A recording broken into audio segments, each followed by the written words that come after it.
विश्वानि देव सवितर्दुरितानि परासु यद्भद्रं तन्नयासु।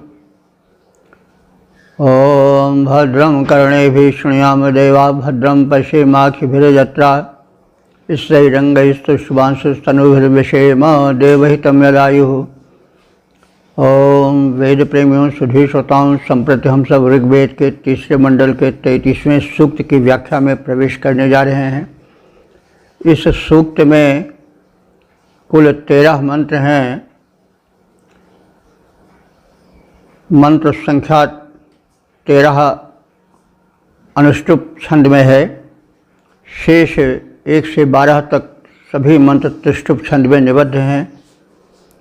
सभी मंत्रों के दृष्टा ऋषि हैं विश्वामित्र, गाथिन, देवता, नद्याः। अब संबंधित मंत्र का जो इस तीसरे मंडल के 33वें सूक्त से संबंधित है, जो संख्या में प्रथम है, उसके शीर्षक से परिचित हो लिया जाए। शीर्षक है व्यास और सतलज नदियों के मृदुल मंजुल तीव्र प्रवाह का वर्णन। अब संबंधित मंत्र का सर्वप्रथम सस्वर पाठ हो जाए।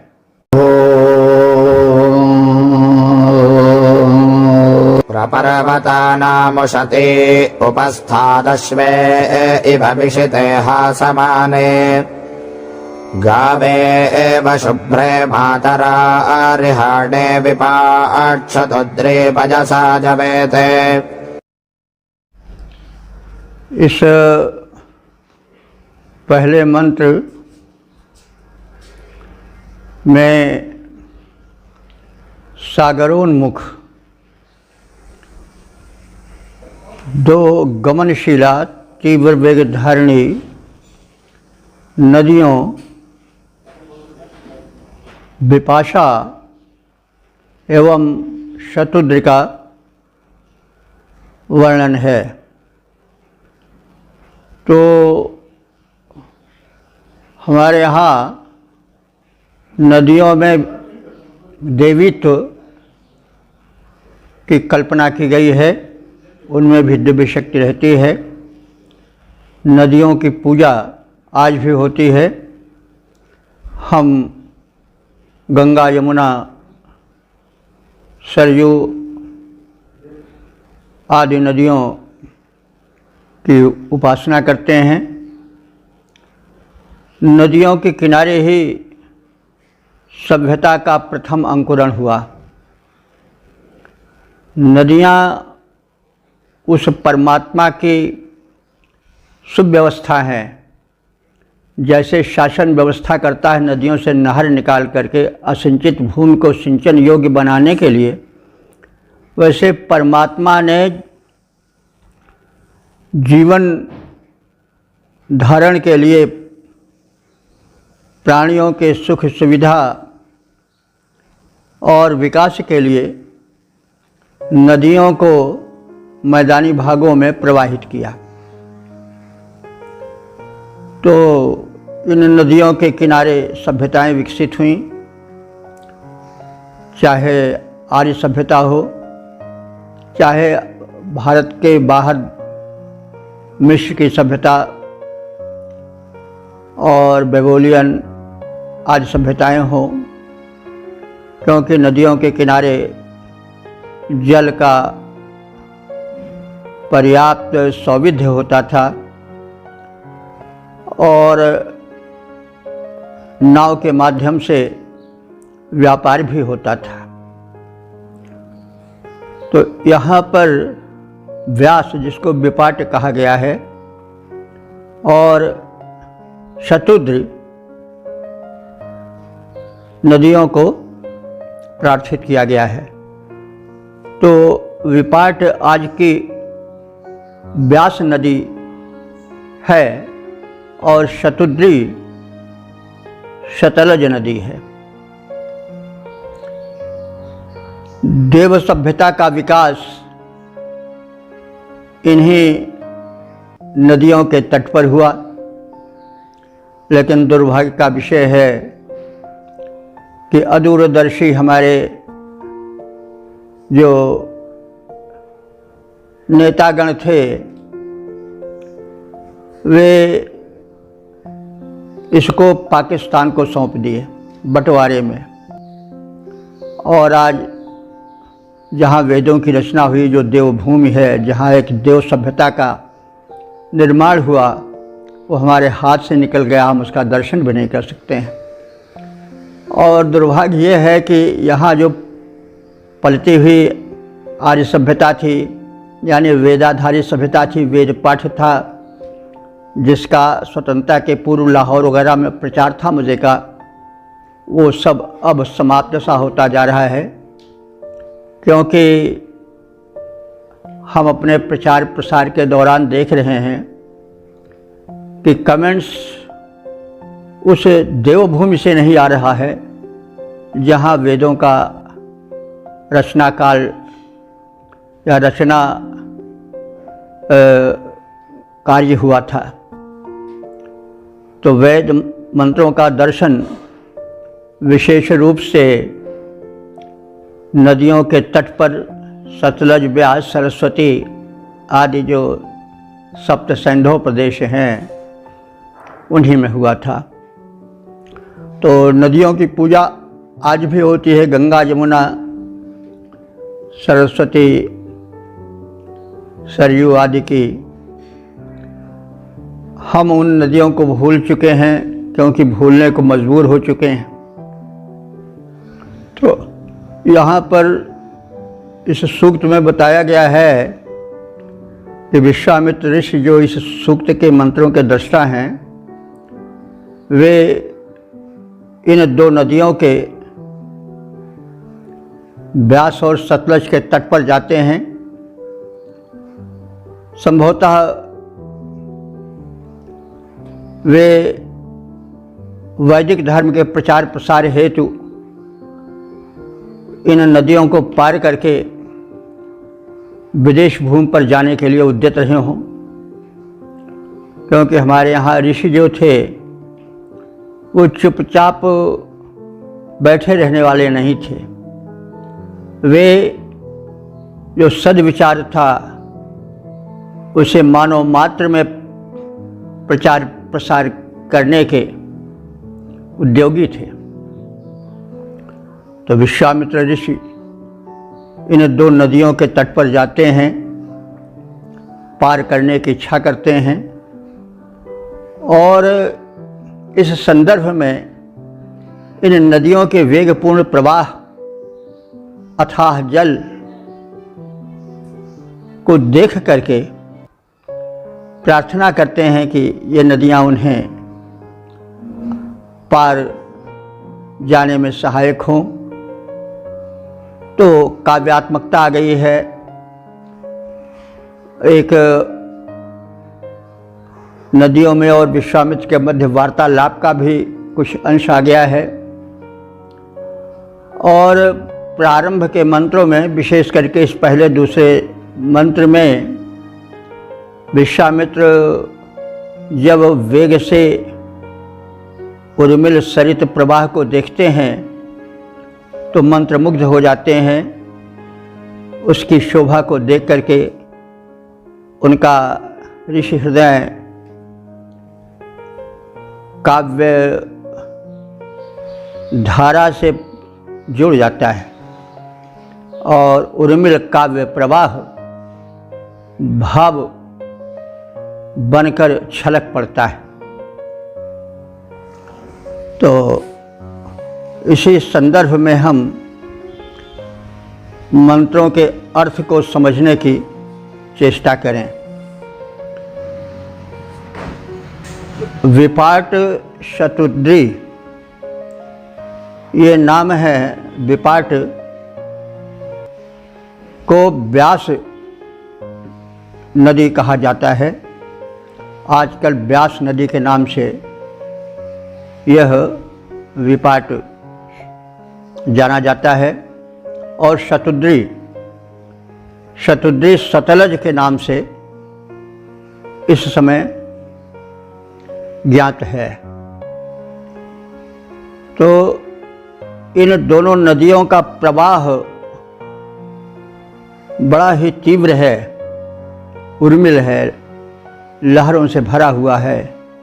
लहरें खेलती कूदती हुई चलती हैं, उसकी शोभा देखते ही बनती है। ऋषि पहले उस शोभा पर मुग्ध हुआ कह रहा है कि विपाट शतुद्री, व्यास और सतलज ये दोनों नदियाँ पर्वतानाम, पर्वतों की, उशती, पर्वतों की गोद से निकल करके सागर से मिलनोत्कंठा में तीव्र गति से प्रवाहित हो रही हैं। तो सागर की गोद से निकली ये नदियाँ पृथ्वी पर तलहटी में आकर अपने वेगपूर्ण प्रवाह से किस तरह से प्रतीत होती हैं? अश्वे इव, जैसे घुड़साला से छूटी हुई दो घोड़ियाँ बड़ी तेज रफ्तार में दौड़ रही हों, ऐसे इनका प्रवाह दिखाई पड़ रहा था। और कैसा दिखाई पड़ रहा था कि शुभ्रे गावा इव, दो सफ़ेद गायें जैसे हों, और वे रिहाड़े अपने बछड़े को चाटने के लिए छूटने पर जैसे वेग से दौड़ रही हों, वैसे ही ये दोनों निर्मल जल से भरित सरिताएं सागर की ओर उससे मिलने के लिए दौड़ी चली जा रही हैं। हास माने दोनों हंसती हुई, हिनहनाती हुई, शब्दायमान होती हुई वेग से दौड़ रही हैं। तो मातरा, ये माता स्वरूप दोनों सरिताएं पैसा प्रजवेते, पैसा पय माने दूध भी होता है, पय माने जल भी होता है। तो यहाँ प्रसंगानुकूल पैसा प्रजवेते माने जल से भरी हुई वेगवती हैं, बड़े वेग से प्रवाहित हो रही हैं। तो पैसा दूध है तो नदी का जल बड़ा निर्मल होता है और पुष्ट होता है, स्वच्छ होता है, इस ओर भी संकेत है। तो विपाट यानी व्यास नदी और शतुद्री सतलज नदी, ये दोनों नदियाँ हिमालय पर्वत की गोद से निकलकर मैदानी भाग में आकर जल से भरपूर होकर वेग से समुद्र की ओर उसी प्रकार दौड़ी चली जा रही हैं जिस प्रकार से घुड़साल से छूटी हुई दो घोड़ियाँ बंधन से मुक्त होकर प्रसन्नतापूर्वक हिनहनाती हुई भाग रही हों, अथवा दो सफ़ेद गायें हों जो मुक्त होने के पश्चात अपने सद्यजात वत्स शिशु बछड़े को चाटने के लिए वेग से दौड़ पड़ी हों, उतावली हो रही हों। इस प्रकार से इन नदियों का वेग प्रतीत हो रहा है। पद्य रूपांतरण है, व्यास और सतलज दो नदियाँ पर्वत की गोदी से निकली, व्यास और सतलज दो नदियाँ पर्वत की गोदी से निकली, भरी नीर से चली जा रही सिंधु मिलन की ले उतावली, भरी नीर से चली जा रही सिंधु मिलन की ले उतावली, मानो दो घोड़ियाँ मुक्त हों शोर मचाती भगी जा रहीं, अथवा दो गायें बछड़ों की ओर वेग से बढ़ी आ रही।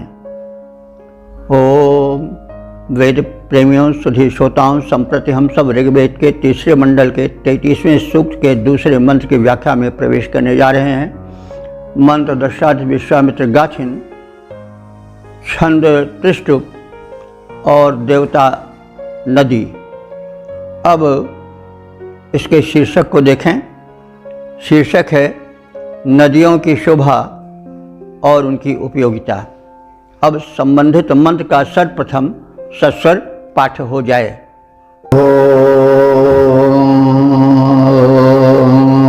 इंद्रेशिते प्रसवं भिक्षमाढे अच्छा समुद्रं रथे वजाथः समाराणे ऊर्मिभिः पिन्वमाने अञ्जावामञ्जामप्येति शुभ्रे इस दूसरे मंत्र में समुद्र से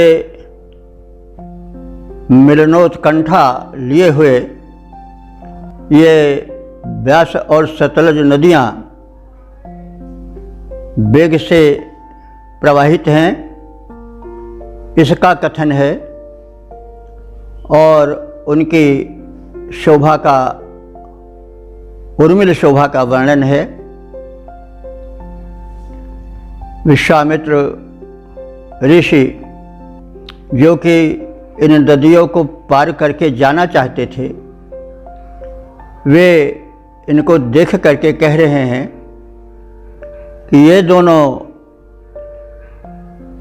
उर्मिल प्रवाह से युक्त नदियाँ इंद्रेशिते, देवेंद्र के द्वारा प्रेरित हैं। देवेंद्र इंद्र जो कि परम शक्ति परमात्मा है और जिनके विषय में पीछे भी कहा जा चुका है कि वे इस पृथ्वी के गोले को बनाने के पश्चात रचना किए और रचना धर्मिता के पश्चात प्राणी किस प्रकार से व्यवस्थित जीवन बिता सकें इसका प्रबंधन किए। इस संदर्भ में उन्होंने पर्वतों से नदियों को निकाला और जल सुलभ हो जाए, जिससे कृषि कर्म हो, फसलें पैदा हों, अन्न फल फूल आदि पैदा हों, व्यक्ति एक दूसरे से संपर्क कर सकें और नदी के प्रवाह को पार करने के लिए नौका आदि के माध्यम से व्यापारिक क्रियाएं कर सकें, परस्पर मिलजुल सकें।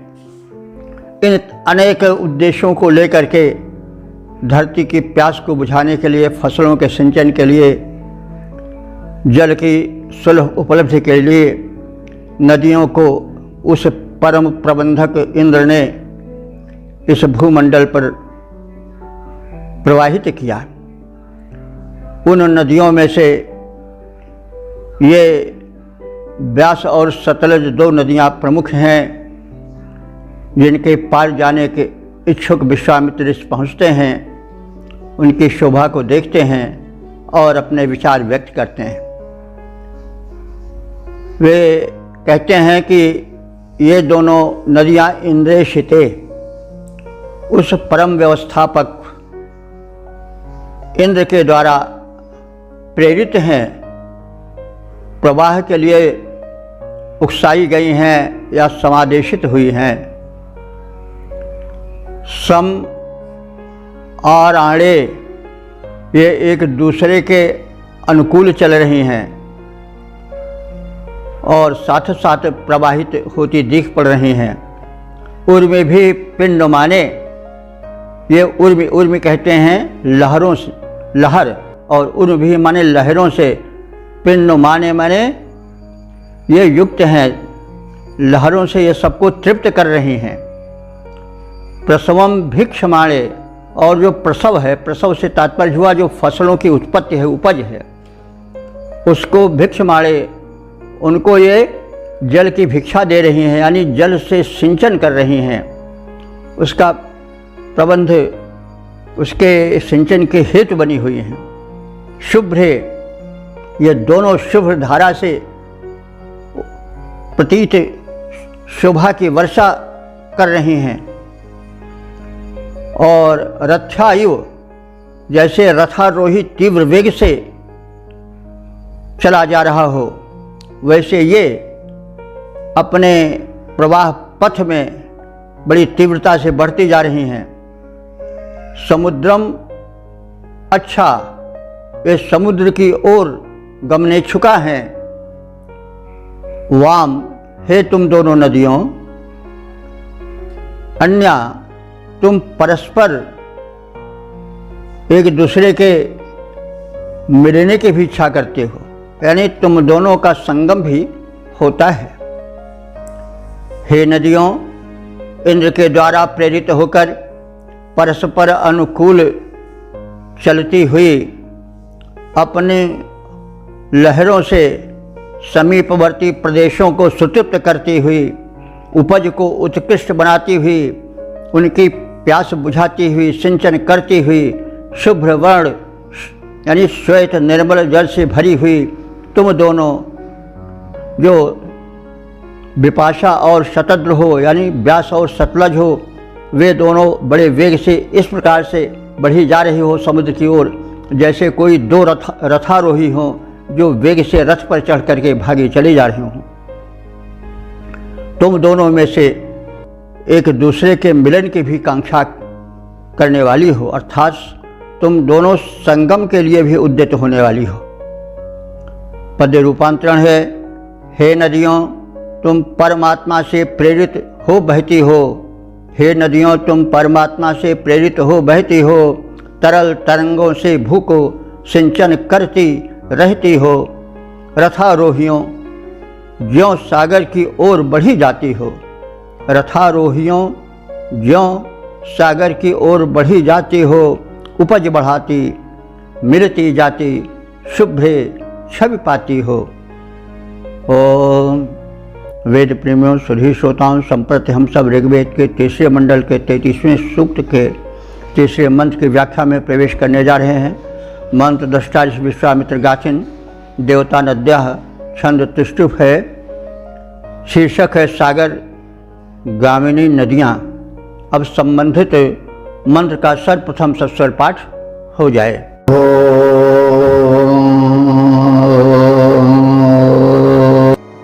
अच्छा सिंधुम मातृतमामजा संविपाशमुर्वीं सुभगामगन्मा वत्समिव मातरा संवृहाणे समानञ्जनिमनुसञ्चरन्ति। इस तीसरे मंत्र में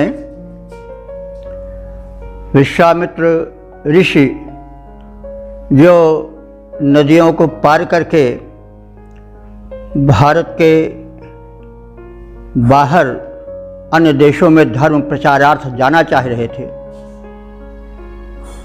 वे जब इन नदियों के तट पर पहुँचते हैं तो इनके प्रवाहगत धारा के उर्मिल प्रारूप को देखकर मुग्ध हो जाते हैं और फिर माता कह करके संबोधन करते हैं कि वे इस विश्वामित्र को अपने उद्देश्य के लिए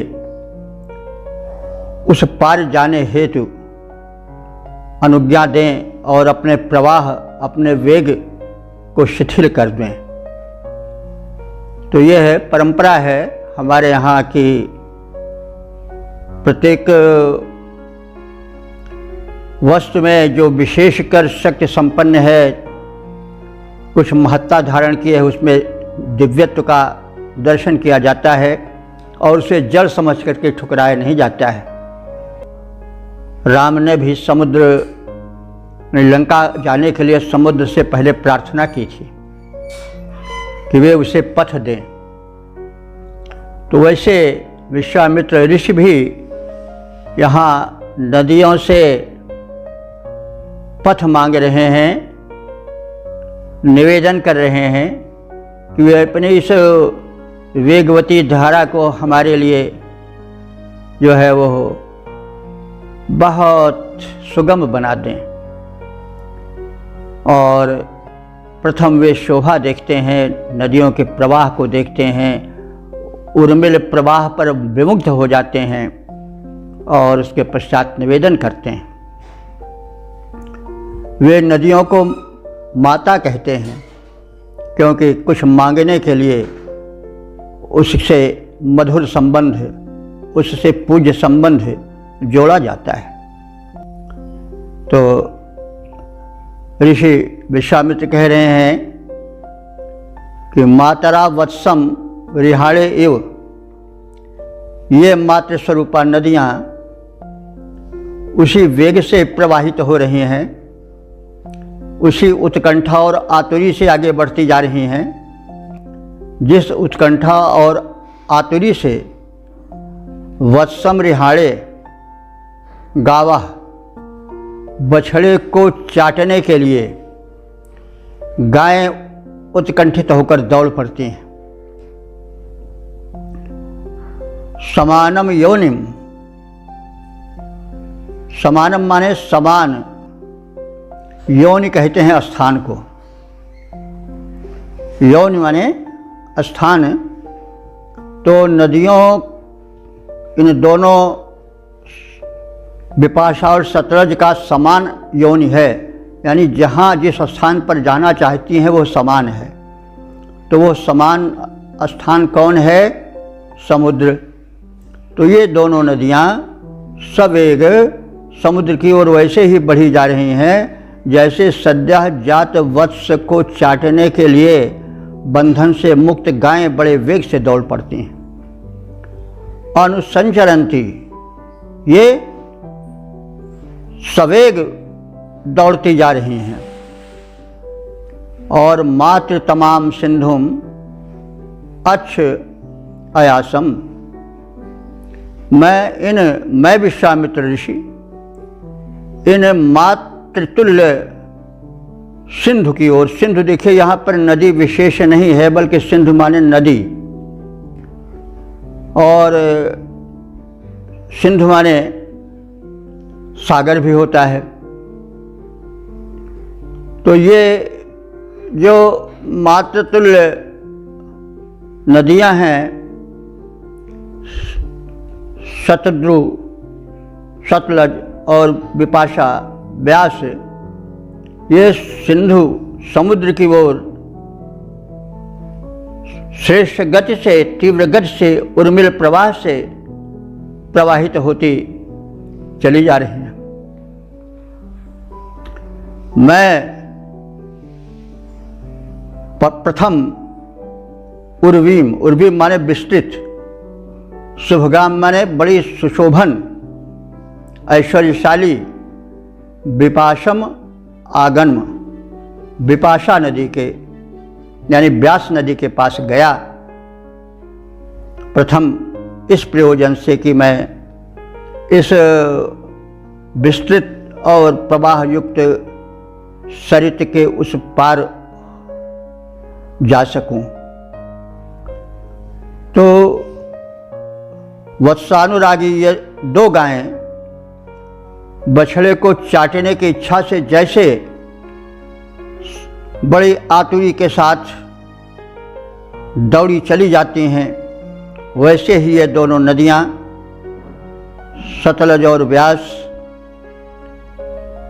समान रूप से सवेग उर्मिल प्रवाह के साथ अपने आश्रय स्थल समुद्र की ओर दौड़ती चली जा रही हैं। मैं विश्वामित्र ऋषि श्रेष्ठ माता तुल्य सागरोन्मुखी सतलज की ओर प्रथम गया और विस्तृत ऐश्वर्यवती विपाशा यानी व्यास के पास भी गया कि वे मुझे उस पार जाने हेतु कुछ वेग को शिथिल करें और पंथ दें, हमारी इस यात्रा में सहायिका बने। पद्य रूपांतरण है वत्सानुरागिणी दो गायें, वत्सानुरागिणी दो गायें निज वत्स ओर जाती जैसे, निज आश्रय सागर ओर उभय नदियाँ दौड़ी जाती वैसे, मैं मातृतुल्य सागरोन्मुखी सतलज की ओर गया जैसे व्यापक ऐश्वर्यवती व्यास के भी मैं पास गया वैसे।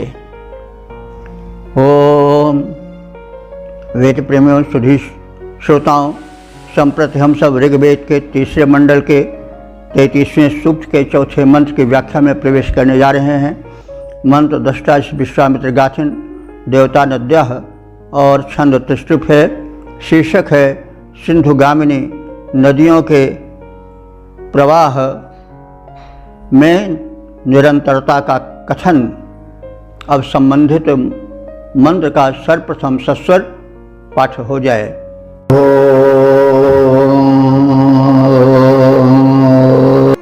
एना भजम् भजसा पिन्वमाना अनुयोनिम् देवकृतम् चरन्तेः न वर्तवे प्रसवः सर्गदक्तः किञ्जरविप्रो नद्यो जोहवेते।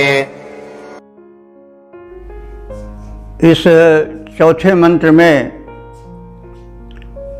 नदियों का कथन है। क्या कथन है? पिछले मंत्र में विश्वामित्र की प्रार्थना का कथन था कि हे मातृतुल्य नदियों, हमें उस पार जाना है, आप हमारी सहायिका बने। तो नदियों का प्रत्युत्तर है कि हम तो ईश्वर की प्रेरणा से, इंद्र ईश्वर रूप में है, इंद्र की प्रेरणा से प्रवाहित हैं, इसलिए कि हम अपने वेग को रोके नहीं और निरंतर प्यासों की प्यास बुझाती हुई और जल से तृप्त वसुंधरा को करती हुई आगे बढ़ती हुई सागर से मिल जाएं, तो हम अपने इस निर्दिष्ट कर्म से रुक कैसे सकती हैं? तो यही तथ्य इसमें स्पष्ट होता है। दोनों नदियां का परस्पर वार्तालाप सा है कि वयम यानी हम नदियां जो हैं वो अपने कर्म में लीन हैं, प्रवाहित हैं। तो हम नदियों को यह विप्र हो, यह ब्राह्मण विश्वामित्र, विप्र कहते हैं जो विशेषण प्रजानाति स विप्र, जो विशिष्ट ज्ञानी है, तत्वज्ञानी है, उसे विप्र कहते हैं। वैसे विप्र जो है ब्राह्मण के लिए अब रूढ़ हो गया है, लेकिन वैदिक युग में विप्र किसी जाति विशेष के लिए नहीं था, वरन ज्ञानी के लिए था। वैसे विश्वामित्र के विषय में जो प्रसिद्ध है कि वो तो क्षत्रिय थे जन्मना। तो विप्र माने ज्ञानी। यह विप्र विश्वामित्र हम नदियों को किम युहु जोहवीति स्तुति सुनाकर वेग को रोकने की प्रार्थना क्यों कर रहा है? क्योंकि हम तो कर्मशील हैं और उस प्रेरक की इच्छा की पूर्ति कर रहे हैं और प्यासों की प्यास बुझाती हुई, फसलों के सिंचन का प्रबंधन करती हुई आगे बढ़ रही हैं। तो वयम हम नदियाँ एना पैसा अपने इस निर्मल जल से पिंडमाना अपने तटीय प्रदेशों को पिंडमान माने जल से तृप्त कर रही हैं और तृप्त करती हुई देवकृतम उस देव इंद्र के आदेश को, सतत प्रवाह मान रहने के आदेश को मान रही हैं, उसका अनुपालन कर रही हैं और तदनुसार योनिम अनुचरंती। यौन कहते हैं स्थान, तो स्थान उनका क्या है? समुद्र। तो मैं समुद्र के स्थान की ओर निरंतर प्रवाहित होती हुई बढ़ती चली जा रही हैं। तो सर्ग तक्तः प्रसवः न वर्तवे, प्रवाह कर्म संलग्न हम अपने उद्योग से विरत नहीं हो सकती हैं। सर्ग तक्तः माने प्रसवः, तो हमारा जो उद्योग है, प्रसव है, वो क्या है कि सृष्टि की प्यास बुझाना। तो हम उस परम तत्व परमात्मा इंद्र के द्वारा निर्दिष्ट होकर के प्यासों की प्यास बुझाने के लिए, फसलों को संतृप्त करने के लिए सवेग बढ़ती जा रही हैं और अपने प्रियतम सागर से मिलने के लिए उत्सुका हैं। ऐसे हम प्रवाह युक्त नदियाँ इंद्र से आदिष्ट हैं और उसके आज्ञा का पालन करने में तत्पर हैं। तो हम अपने उद्योग से, अपने कर्तव्य से, निर्दिष्ट कर्म से कैसे विरत हो सकती हैं? यह विप्र हम नदियों को रोकने की प्रार्थना क्यों कर रहा है? तो इससे यह भी संदेश मिलता है कि जिस कर्म के लिए जो नियुक्त किया गया है, परमात्मा से प्रेरित है, उसे अपने कर्म में शिथिल नहीं होना चाहिए। और यदि कोई शिथिल होने के लिए कहता है तो उसको सटीक उत्तर दे देना चाहिए। तो इस प्रकार से नदियों की परस्पर वार्ता और विश्वामित्र के प्रार्थना के उत्तर स्वरूप यह नदियों का कथन है, संवाद है। तो हम नदियाँ अपने जल से प्रदेशों को सुतृप्त करती हुई देव निर्दिष्ट पथ पर प्रवाहित अपने आश्रय स्थल समुद्र की ओर सवेग बढ़ती चली जा रही हैं। प्रवाह कर्म हमारा कर्म है। यह इंद्रदेव द्वारा निर्दिष्ट कर्म है जिसकी पूर्ति हमारा परम धर्म है। हम अपने उद्योग से विरत नहीं हो सकते हैं। यह विप्र हम नदियों को क्यों प्रार्थना के माध्यम से अपने निर्धारित कर्म से रोकने की चेष्टा कर रहा है। पद रूपांतरण है, हम नदियाँ निज तट प्रांतों को जल से सुतृप्त करती जाती। हम नदियाँ निज तट प्रांतों को जल से सुतृप्त करती जाती। निर्दिष्ट देवरथ पर निर्दिष्ट देव पथ पर चल कर हम सिंधु ओर बढ़ती जाती। हम सबका नियत प्रवाह कर्म क्षण भर न कभी रुक पाता है। यह विप्र न जाने क्यों हमको रुकने की विनय सुनाता है। ओम वेद प्रेमियों, सुधीर श्रोताओं, संप्रति हम सब ऋग्वेद के 3 मंडल के 35वें सूक्त के 5वें मंत्र की व्याख्या में प्रवेश करने जा रहे हैं। मंत्र दृष्टा ऋषि हैं विश्वामित्र गाथिन देवता नद्यः और छंद त्रिष्टुप है। शीर्षक है विश्वामित्र ऋषि का नदियों से प्रवाह शिथिल करने या रोकने की पुनः प्रार्थना।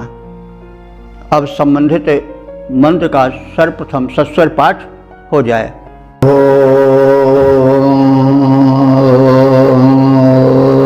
रमद्धं मे वचसे सौम्याजरता वरेरुपमुहूर्तमेवैः प्रसिन्धुमच्छा बृहति मनीषा वस्युरः क्वे कुशिकस्य सोनुः। इस 5वें मंत्र में विश्वामित्र द्वारा नदियों से उनके प्रवाह को क्षण भर रोक देने की प्रार्थना की गई है। वे इन नदी द्वय से पुनः प्रार्थना करते हैं कि मैं विश्वामित्र अवश्य आत्मरक्षा का इच्छुक हूँ। तुम्हारे प्रवाह को देखकर मुझे भय लग रहा है कि ऐसा न हो कहीं मैं या मेरा कुछ अनिष्ट हो जाए। इसलिए मैं अपनी रक्षा की इच्छा करता हुआ पुनः तुम्हारी प्रार्थना कर रहा हूँ।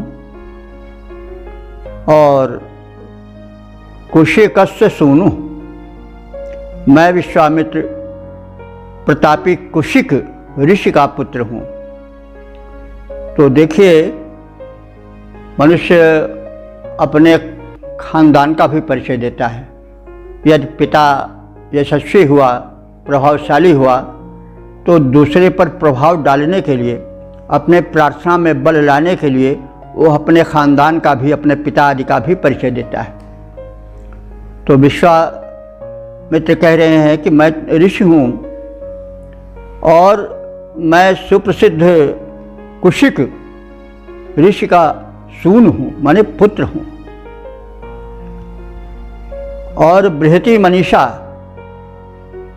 मैं आप सब की व्यापक विचारणा से परिपूर्ण स्तुतियों को भी करता रहता हूँ।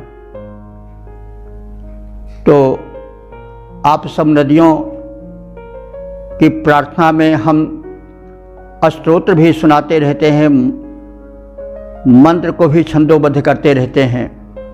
और हम कुशिक के पुत्र हैं, विश्वामित्र ऋषि हैं, इसलिए आपसे पुनः प्रार्थना करते हैं कि ऋतावरीः, ऋतावरीः माने जल राशि से परिपूरित नदियों। ऋत जो हैं, ऋत सत्य को कहते हैं, जल को भी ऋत कहा जाता है। ऋत के कई अर्थ हैं। एक तो यह है ऋत जो सार्वभौम सत्य है, कभी मिटता नहीं है, हमेशा चलता रहता है, वो भी ऋत है। ऋत यज्ञ को भी कहा जाता है, क्योंकि भी यज्ञ कर्म कभी रुकता नहीं है। यज्ञ कर्म प्रकृति में सर्वत्र चलता रहता है। जो शुभ कर्म है वो सब, यावत शुभ कर्म है वो सब यज्ञ ही हैं। प्रकृति में भी हो रहा है वह कर्म और मनुष्य में भी हो रहा है। और जिस दिन शुभ कर्म और अपने अपने याज्ञिक कर्म से विरत हो जाएंगे लोग, उस दिन सृष्टि का चलना मुश्किल हो जाएगा।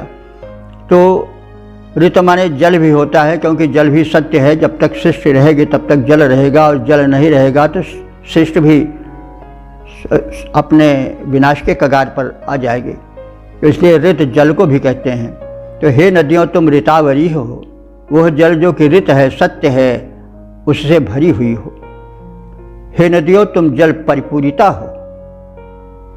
मैं सौम्याय वच से, मेरे सौम्य यानी विनम्र प्रार्थनापूर्ण वचनों के निवेदन को सुन करके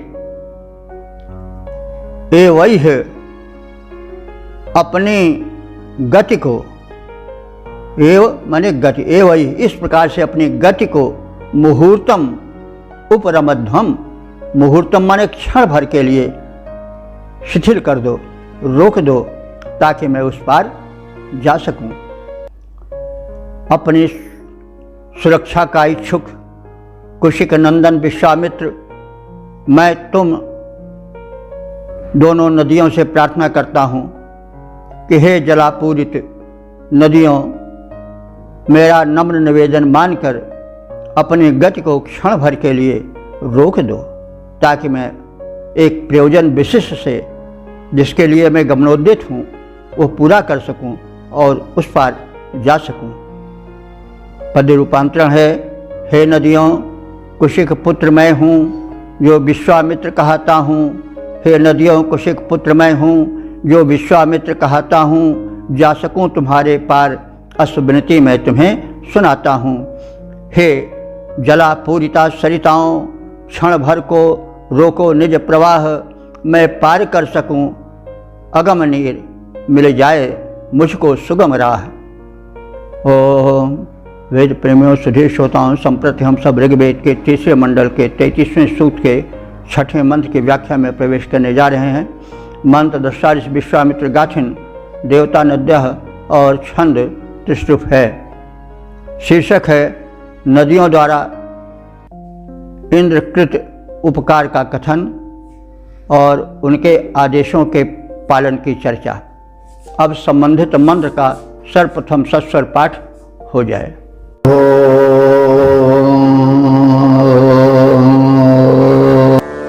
इंद्रा अस्मां अरदद्वज्रबाहुरपाहन् भृत्रं परिधिन्नदीनाम् देवो न यत्सविता सुपाड्यस्तस्य भयं प्रसवेदाम उर्वेः। इस छठे मंत्र में इंद्र अनुशासिता नदियों का अपने वेग के रोक सकने में असमर्थता का सकारण निवेदन। विश्वामित्र ने पिछले मंत्र में प्रार्थना किया था कि मैं एक विशिष्ट उद्देश्य से उस पार जाना चाह रहा हूँ, आप हमारी सहायता करें। तो उसके उत्तर में नदियों का यह कथन है और वे अपने प्रवाह को रोक देने में अपनी असमर्थता व्यक्त कर रहे हैं, इसलिए कि वे उस परम शक्ति से अनुशासित हैं। उसका आदेश है कि हम निरंतर बहती ही रहें। नदियाँ कह रही हैं कि वज्रबाहु इंद्र अस्मान अरदत वज्रबाहु माने जिसके हाथों में वज्र है, यह उसकी शक्तिमत्ता का प्रतीक है कि वज्रधर इंद्र ने आसमान अरदत हमको खोद करके प्रवाहित होने का पथ प्रशस्त किया है। यानी वो भूमि खोदा है जिसमें हम प्रवाहित हो रहे हैं, ये उसका उपकार है। यदि वो पथ न बनाता तो हमारा प्रवाह न चल पाता।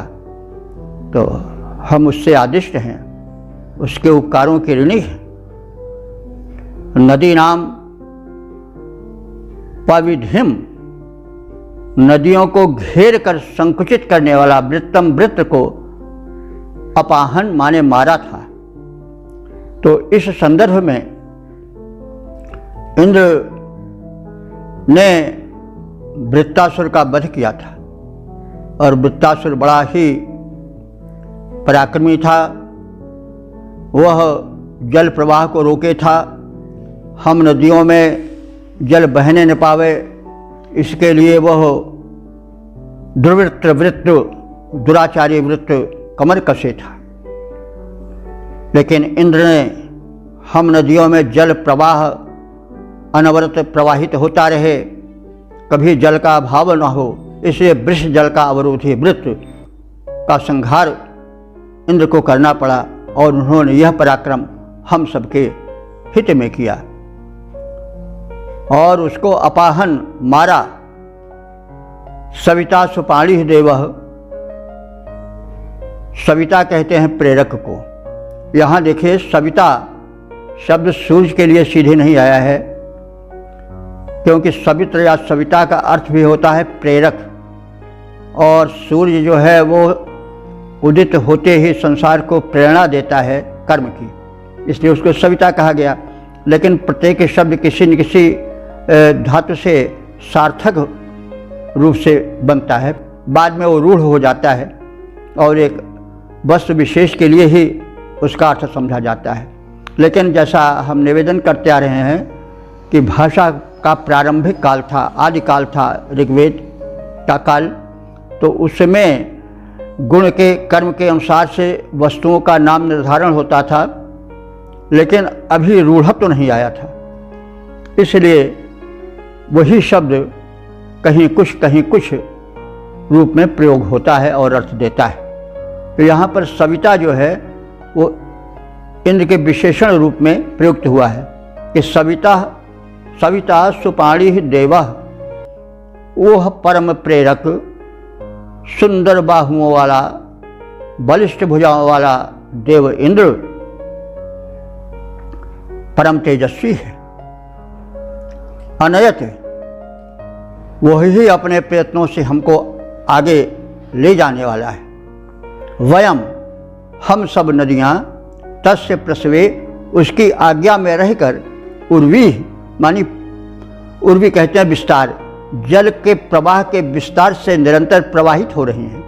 हम कैसे अपने इस प्रवाह को रोक सकते हैं? विश्वामित्र ऋषि की प्रार्थना सुनकर नदियाँ कहती हैं, हे विश्वामित्र, हे ऋषि, हे विप्रो, इंद्र ने खोद कर हमें प्रवाहित किया है। बलि वृत्तासुर ने घेर कर जल प्रवाह को रोककर हमें सीमित कर देने के स्थिति में लाने की चेष्टा कर रहा था, पर इंद्र ने हमारे हित में उस वृत्त का संहार करके हमें पुनः प्रवाहित किया, जलधारा से आपूरित किया और आगे बढ़ने के लिए प्रेरित किया। तो हम सब विस्तृत हुई उसकी आज्ञा में बह रही हैं। हम बताओ तुम्हें कि अपना प्रवाह कैसे रोक सकती हैं? पद्य रूपांतरण है, इंद्र वज्रधर ने हमको खोदा है, हमारे पथ को खोदा है, मार्ग बनाया है, जल भरा और अवरोधक वृत्तासुर को मार गिराया है। हम इंद्र प्रेरिता बहती हैं, कैसे विराम ले सकती हैं, कैसे प्रवाह निज रोक तुम्हें कैसे जाने दे सकती हैं। ओ वेद प्रेमियों, सुधी श्रोताओं, संप्रति हम सब ऋग्वेद के तीसरे मंडल के 33वें सूक्त के 7वें मंत्र की व्याख्या में प्रवेश करने जा रहे हैं। मंत्र दृष्टादि विश्वामित्र गाथिन है। देवता नद्यः, छंद त्रिष्टुप है। शीर्षक है नदियों द्वारा इंद्र के पुरुषार्थ का पुनः कथन। अब संबंधित मंत्र का सर्वप्रथम सस्वर पाठ हो जाए।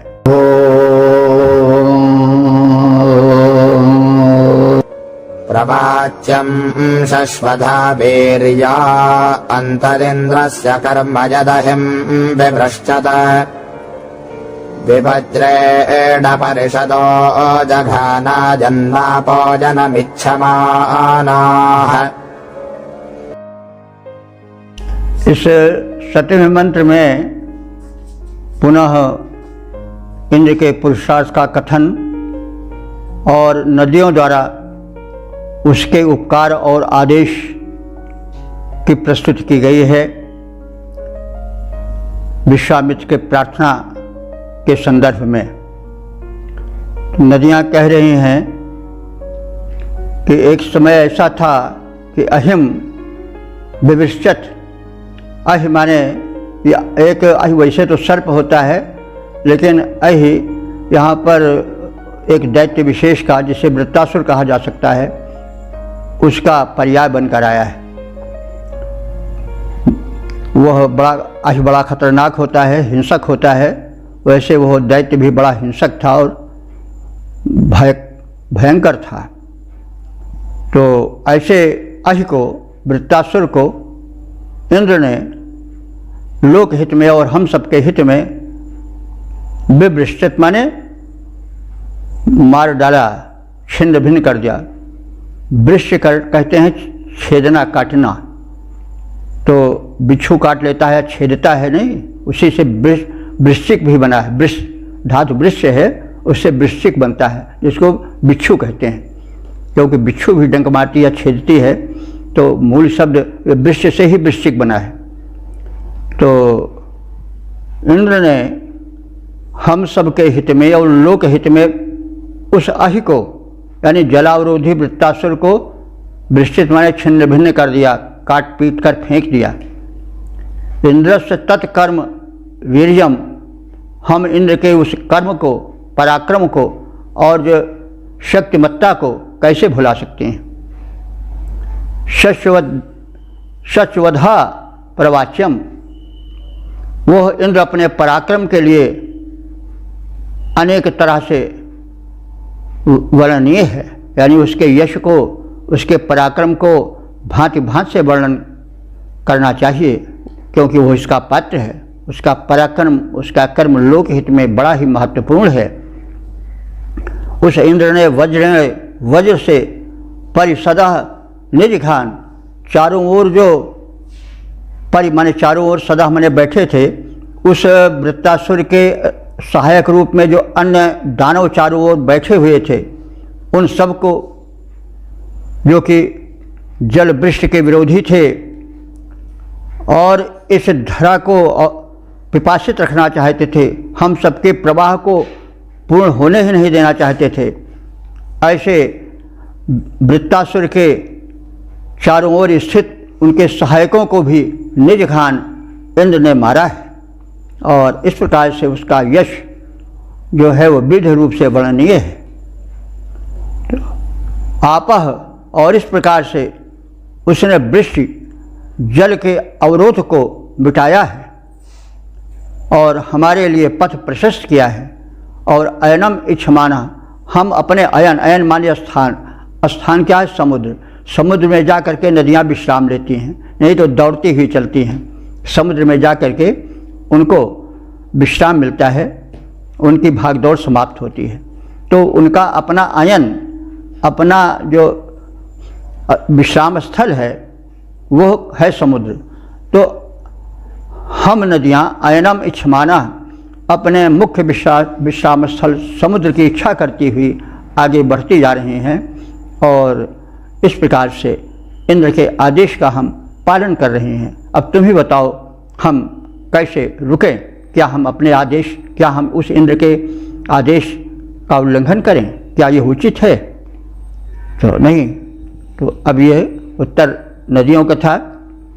जलावरोधक असुर के वध का जो महत् कर्म इंद्र ने किया था वो सर्वथा प्रशंसनीय है।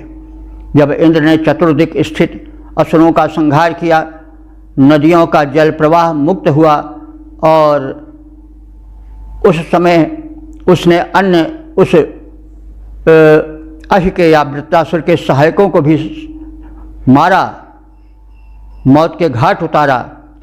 ऐसे बड़ी पराक्रमी इंद्र के आदेश को और उपकार को हम कैसे भूल सकते हैं।